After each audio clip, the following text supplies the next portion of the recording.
Nostradamus, Karnak the Magnificent, Dionne Warwick. What do these three have in common? Well, Greg, I don't believe in it, but they're all psychics. Well, yeah, they are. And we can add extra time because last week we said the West would catch the East.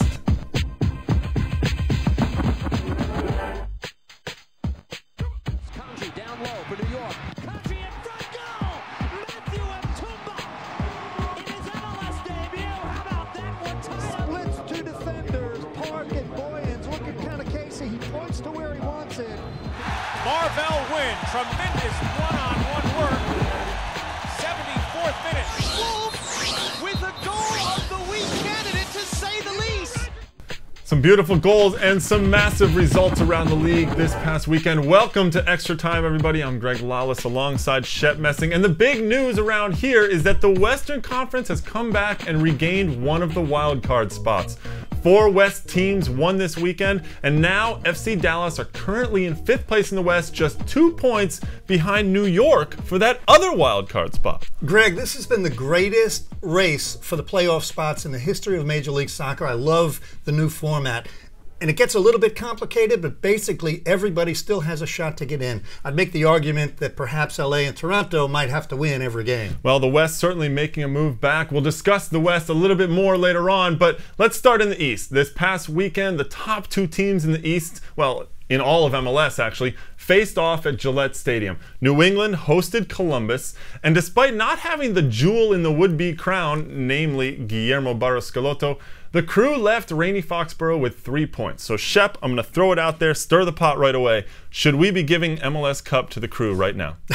Slow down, big boy. They have a long road to travel, and it's still difficult in the East. And if they get to MLS Cup final, potentially faced in maybe who else? Houston. So a long way to go. But they looked awesome against New England. Do you think they'll at least make the Cup final? Oh, I love the team. I think they're playing well. I think they're well balanced. I think they will get to the final. Well, they've been doing it without Schelotto recently. This past weekend, the man of the match was Chad Marshall, hands down.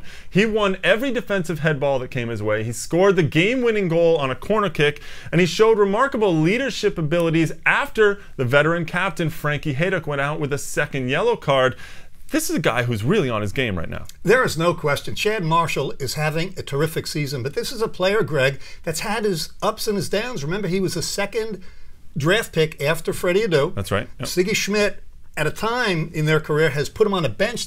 He was so unhappy, but kudos. He had those injury problems with the concussions and things like that. Yeah, too. but kudos to Chad Marshall and Ziggy. He has developed him into one of the best players in the league. Certainly. Marshall's my pick for Defender of the Year, and you could make an argument that he is a possible MVP candidate. I know, a little crazy. He is a defender after all, but he's been that good and that consistent for Ziggy Schmidt's team. However, Shep, there are other reasons why Columbus is doing so well, obviously. Before the season, you said the young guys had to pick it up. I mean, quite a prognosticator there, back in Dionne Warwick territory. I think we were both right. We knew the Columbus Crew's season depended on their young players, and they have been great. I mean, you start with Marshall, not that young anymore, but Gavin, Rogers, Ekbo, Leonard, Iro has chipped in when they needed. Those guys have been spectacular. And a guy like Brad Evans, I think he has been terrific. Adam Moffat earlier in the season, all of these guys are under the age of 24, which says a lot. Now the question is, can they do it in the playoffs? Well, I think they can. I really do. When a team gets momentum, when they believe in each other, when they trust each other, they can succeed. And remember, they have some savvy veterans there. Frankie Hayduk, Moreno, Schelotto. So they have balance. Well, speaking of Schelotto, I mean, he hasn't played the last 3 games. The team has done just fine without him. Do you shelve him for the rest of the season, looking toward the playoffs? Do you give him a break? I think a break is one thing. To shelve him for the rest of the season, I don't think so. I think you want to go into the playoffs with that kind of chemistry, that kind of rhythm. But, you know, good to give him a good rest to make sure he's 100%. Well, they did just fine without him against New England. Well, they're a counter-attacking team. You know, they'll try and squeeze you early, as they did, and then they'll hit you on the break. So, you know, we're not going to, number one, playing with 3, we're not going to leave holes for them to run into. But secondly, the formation really, to be honest, has nothing to do with how we played. You know, we were just dumb. You know, if we played 3 in the back and still made passes into the middle, we'd still have got squeezed. They fell at home in what was arguably the biggest game of the season so far. And Shep, they seem to be having a little bit of an identity crisis. I mean, they were playing in a 4-4-2 against Columbus, and then they switched to a 3-5-2, which is their preferred formation. Is this a team that's having some doubt right now?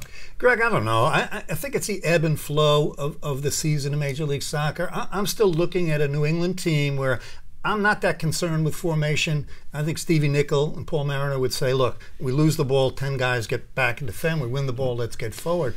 They still have a lot of big-time players. They certainly have some big-time players, obviously, and straight up the spine with Reese and Parkhurst and Showery Joseph and those guys. But I actually think that the formation is a problem for them because I think that Parkhurst is more comfortable in a back three. I think that they need more guys in that midfield. When they have the five, they're much better at spreading the field. And this is something that I've never seen in the Revolution, in that now they're reacting to their opponents as opposed to forcing their opponents to react to them. I understand what you're saying. I defer to Stevie Nicol. I think That's fair enough. He knows what he's doing with his team. He deserves that. Yeah. Obviously deserves that. Give him some time. Yep, certainly. And they're going to be good once the playoffs come around. They are New England after all. They've made the MLS Cup the last 3 times. But can they get over the hump this year? This weekend, just about every team except Columbus has to run the gauntlet again. With 4 games to play, all 13 teams that don't have playoff spots still have a shot for some postseason play. So we thought that we would give you 3 players that we think need to come up big this weekend. Shep, you start us off with your big 3. I'm going to give you the 3, and they need to play big time. Josh Wicks in goal for the LA Galaxy. I'm going to give you Davey Arnau taking control of the midfield for Kansas City. And I think for a decimated DC United team, Fred really has to carry them on his shoulders. So let's start off with Wicks. I mean, besides his mushroom hair that he's got going on there, I mean, is this guy really the guy for the goalkeeper that's going to get them into the playoffs? Well, that's why I picked Wicks, because he certainly hasn't shown it. He's made mistakes in every game he's played. LA is playing away to Columbus. Josh Wicks, they tell me he has talent. If Bruce Arena gives him the start instead of Josh Saunders, then Wicks has to play out of his mind. Right, and then Davey Arnau, obviously such a fantastic player, and I agree with you. He's a guy that has to step up. And Fred, I mean, DC, with all their injuries, it's got to come up big, right? Well, I still look at the DC United team and where the goal is going to come from. Jaime Moreno out of a big game because of the red card. Emilio looks like he's hurt, might not be able to play. Right. Fred has the talent. He's got to find a way to create goals. Well, that's true. So for my 3, I went with Javier Morales from Real Salt Lake. I love him. John Conway in New York and Gonzalo Peralta in DC. And I just, obviously Javier Morales, fantastic creative player, just got a new contract, paid off the team well with a goal this past weekend and just doing very well for Salt Lake.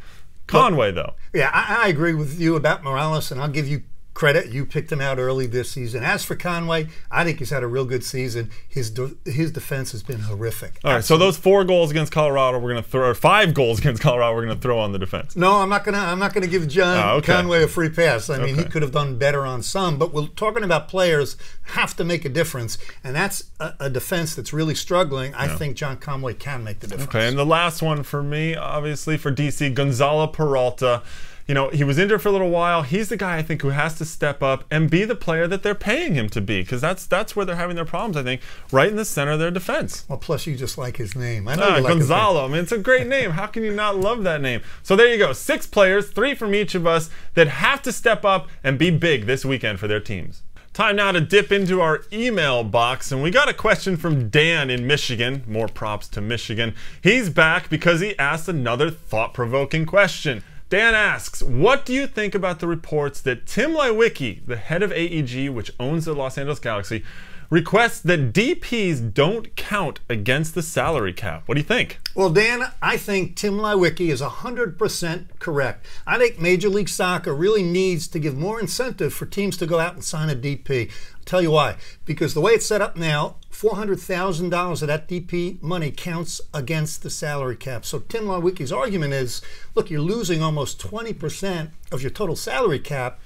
Yeah, okay, but let me play devil's advocate for a second here and say, well, you're also maybe giving them a free player when, that's not necessarily encouraging other teams to go and do this. That why would another team say, all right, go ahead, have a free good player? Well, because it's unfair the way it stands. When Beckham travels to another city that doesn't have a DP, they get the boost in the gate. The same for Blanco and the other DPs. Tim Lewicki's argument is that we're taking the gamble, we're taking the risk, everybody is benefited, let us still have enough in a salary cap to have a good team. Well, there's a lot going on with the salary cap, and with the collective bargaining agreement running out at the end of 2009, that will certainly be on the table for discussion. I think Tim Lewicki's actually right on this one as well. I think they need to give the DPs a little bit of a break, the teams that pick up DPs, and all that money, you can start to bring in a couple of better players, especially in that mid-level range. Don't forget, you can always email us a question at extratime@mlsnet.com. Don't forget your address and your shirt size, because if we use it on the air, we'll send you a great ET t-shirt. Time now for the Volkswagen Wow Moment of the Week, and we're going to look at the game that had the most goals so far this season, but we could only pick one goal, Shep. This is a beauty. Colorado at New York, 90th minute, 4-4. Mehdi Bellucci whips it in with the left foot. Connor Casey, he gets the game winner. That makes it a hat trick. Look at this ball. He points to the spot. Wow. Yes, but what is the defense doing? I don't even know who to blame on this one. 2-on-5 at home. That goal should never happen. However, you're right. It solidifies Colorado's playoff chances. Perfectly worthy of a Volkswagen Wow Moment of the Week. Well, that's all the time we have for you this week on Extra Time. Shep, what are you looking forward to this week? Greg, I'm staying on the LA Galaxy bandwagon. If they could go to Columbus and get a win, they'll deserve to be in the race. Still looking for the invitation to Beckham's house. I'm going to go with the Sunday game, Chicago and Kansas City, en Espanol, if you will. Join us again next week and we'll kick it around.